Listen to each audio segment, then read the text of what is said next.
Assalamualaikum warahmatullahi wabarakatuh. Salam sejahtera untuk kita semua. Selamat datang di Abinino Channel. Ini adalah video pertama saya, yang mana pada video ini saya ingin berbagi pengalaman dan ingin bercerita tentang pengalaman saya saat terkena GERD and anxiety. Mungkin teman-teman yang sedang nonton juga sama seperti saya, pernah mengalami anxiety,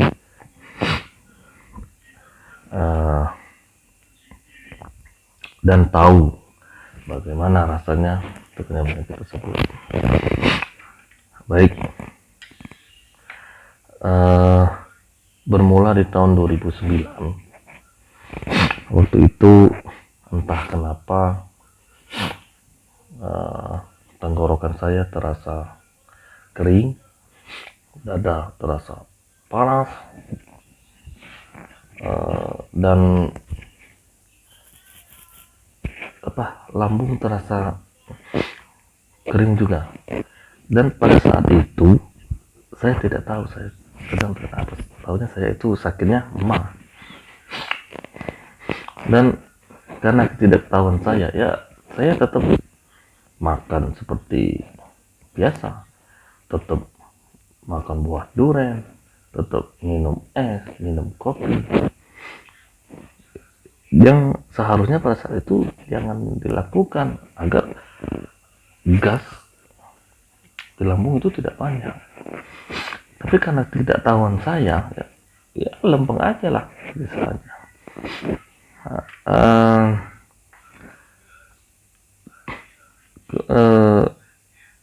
Hal tersebut kurang lebih 1 minggu lah, dan selama 1 minggu itu saya bingung sakit apa, tenggorokan kering, dada panas. Waktu itu tapi belum ada anxiety-nya, belum, karena ketidaktahuan, karena tidak ada anxiety, jadi ya nyantai aja lah 1 minggu, makan tetap makan apa aja makan lah. Dan pada akhirnya saya pun berobat ke dokter, dan dokter bilang, Anda kena mah, Anda jangan terlambat makan, istirahat yang cukup agar tidak terulang kembali kejadian tersebut. Dan saya pun ikutin anjuran dokter tersebut, makan teratur, istirahat cukup, dan berat badan saya mulai anjak naik dari 55, 65, 75, dan 80. Berselang beberapa tahun dari 2009, tetap saya jalankan pola makan tersebut. Mungkin karena sudah termindset ya, jangan terlambat makan. Kalau terlambat mulai sakit mah lagi. Saya tetap jalankan, saya tetap isi walaupun sedikit-sedikit perut saya isi. Dan di tahun 2018 tiba-tiba perut saya terasa begah, kembung, sendawa. Saya pikir itu mah. Dan kemudian terasa, kalau sekarang kita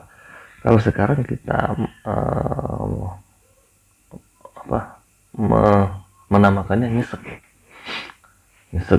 Dan perasaan saya waktu itu saya sesak napas. Padahal kalau sekarang itu, setelah saya tahu, itu nyesek karena gas di lambung akan ke atas ke dada, jadi timbulnya nyesek bukan sesek. Kalau sesak napas itu di di jalur pernapasan tuh mungkin ada lendir, jadi dia mengi atau mengi. Nah, ini enggak, perasaan susah narik napas, jadi timbulnya sesak. Karena sesak itu pikiran mulai negatif, pikiran saya mulai negatif, mulai berpikir yang macam-macam, sampai pada titik berpikir mau pada saat itu. Dan mulai badan langsung lemes, mau ngapa-ngapain nggak mau ngapa-ngapain takut. Sudah diistirahatkan, sudah dikasih makan perutnya, terus ada nebulizer di rumah karena istri saya memang penderita asma, jadi ada nebulizer di rumah. Saya pakai nebulizer, saya pakai oksigen, tapi karena pikiran negatif tadi, ya tetap aja nggak ada pengaruh, nggak ada efeknya. Dan mulai dari serangan panik tersebut,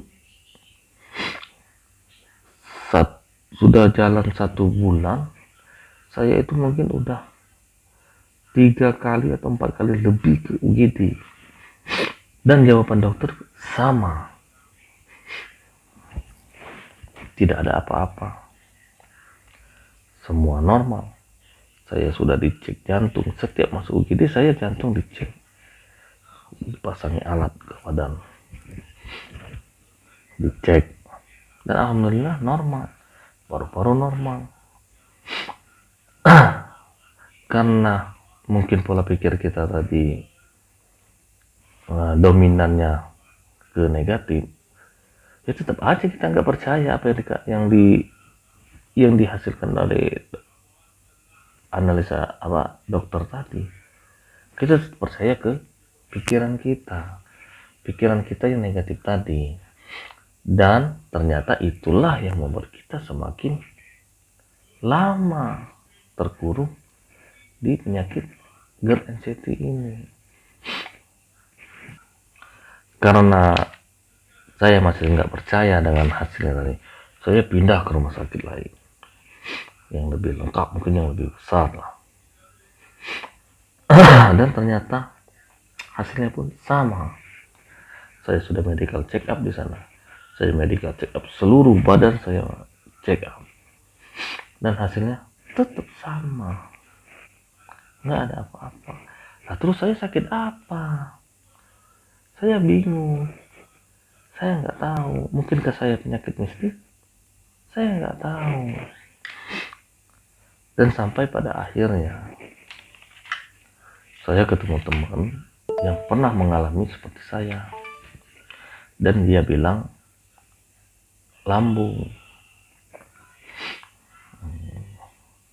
Karena pikiran negatif dari masih dominan di kepala saya, ya saya nggak percaya. Kok bisa penyakit lambung kayak gitu? Langsung nyerang apalah. Dan suatu saat saya teringat, pada saat saya melakukan medical check up yang terakhir, dokter yang meriksa saya bilang ini dari lambung. Bapak kenapa? Ditanya. Saya gini dong, saya ini takut itu, ini segala macam, ini perasaan sesek ini. Dan dokter bilang bukan sesek, ini adalah nyesek. Nyesek itu dari gas yang nekan ke dada, jadinya kayak sesak, padahal bukan sesak, nyesek. Ini dari lambung katanya. Karena otak saya masih nggak nerima, ya udah saya nggak nerima dari lambung. Dan setelah saya dapat cerita dari teman saya tadi, dia kasih referensi si A, si B, si C, udah pernah juga kena sakit itu, bolehlah ditanya ke sana. Dan saya melakukan penelitian sendiri, istilahnya wawancara sendiri ke teman, dan ternyata mereka bilang lambung semua dari lambung. Waduh, jangan-jangan bener ini dari lambung. Kok bisa sakit lambung? Karena saya berpikir saya sudah lama kena sakit ma. Sudah lama saya kena sakit ma. Mulai dari kuliah saya udah kena sakit ma. Mungkin yang GERD tadi di tahun 2009. Yang dada panas, yang tenggorokan kering, kayak kebakar di dada tadi di tahun 2009. Tapi nggak kayak gini juga. Saya takut makan, takut keluar rumah, ke WC pun saya takut, mandi pun saya takut. Nggak kayak gini kalau sakit mah. Kok bisa kayak gini? Bingung saya. Kok ini bisa kayak gini? Mau kemana-mana takut, sama anak, sama istri saya nggak peduli. Mau nyari tempat tidur sedih, lihat anak sedih, lihat istri sedih. Ini sakit apa?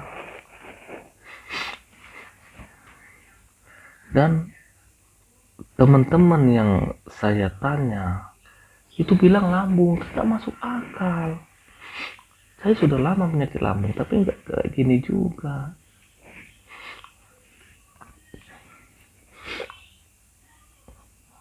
Dan akhirnya saya berkunjung ke tempat praktik dokter yang meriksa saya tadi.